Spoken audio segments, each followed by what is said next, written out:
Всем привет, мои дорогие друзья! В сегодняшнем видео мы приготовим вместе с вами очень интересный, оригинальный ореховый корж на мягкой меренге. Вот такой он получается.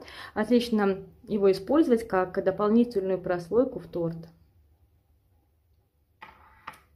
Для приготовления мягкого меренгового коржа с орехами мне потребуется 170 граммов белка комнатной температуры. Взобью белки до легкой пены с помощью миксера, начиная с маленькой скорости, постепенно ее увеличивая. Когда белки приобретут вид мыльной пены, постепенно всыплю сахар 120 граммов.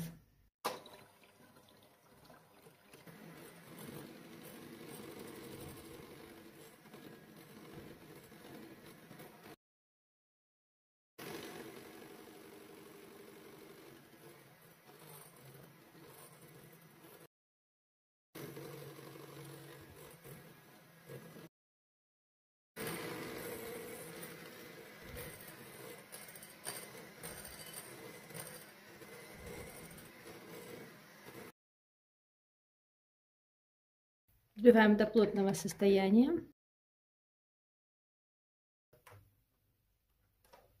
Белки хорошо взбиты.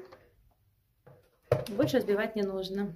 Теперь нам понадобится 200 граммов очищенных грецких орехов. Я порубила их с помощью ножа на такие вот средние кусочки. Добавляю к орехам 10 граммов кукурузного крахмала и 30 граммов пшеничной муки, а также чайную ложку без горки разрыхлителя для теста. Все перемешаю. И после чего введу в меренгу с помощью лопаточки.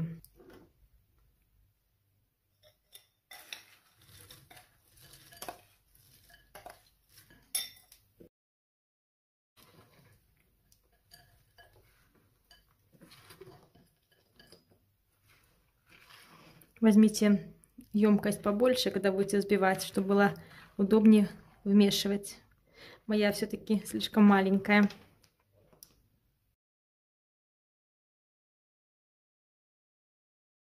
Ввожу в 3 приема, но до конца не вымешиваю, слегка только.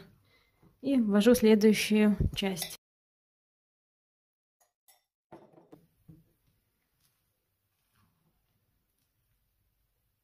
Вмешиваем складывающими движениями снизу вверх.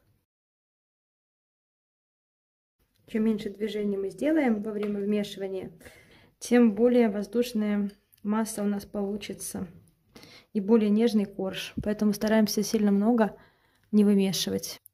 Как только все объединится, сразу же останавливаемся. Проверяем, или не осталось ни промесов. Все.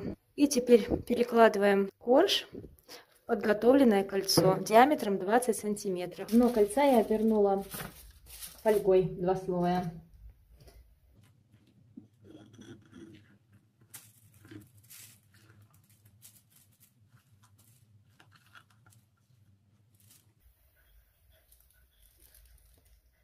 Слегка распределяем по форме, сильно не усердствуем, чтобы, опять же, не нарушить сбитость белков. И отправляем наш корж в духовку, разогретую до 180 градусов. Выпекаю бисквит до готовности. У меня он выпекался 50 минут. Вам может понадобиться чуть больше, чуть меньше времени. Все будет зависеть от особенностей вашей духовки. Достаем бисквит и даем постоять ему в форме минут 5. Затем вырезаем из формы и остужаем полностью на решетке. В следующий раз, я думаю, надо застелить бока формы бумагой для выпечки. Так корж будет потом легче извлекаться.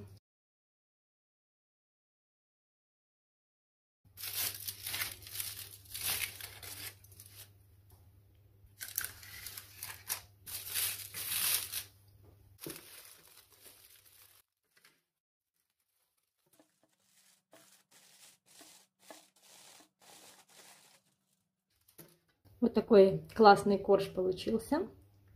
У орехового коржа срежу верхушечку перед сборкой. Во-первых, он будет более ровный. Во-вторых, от этой вот липкой корочки избавимся.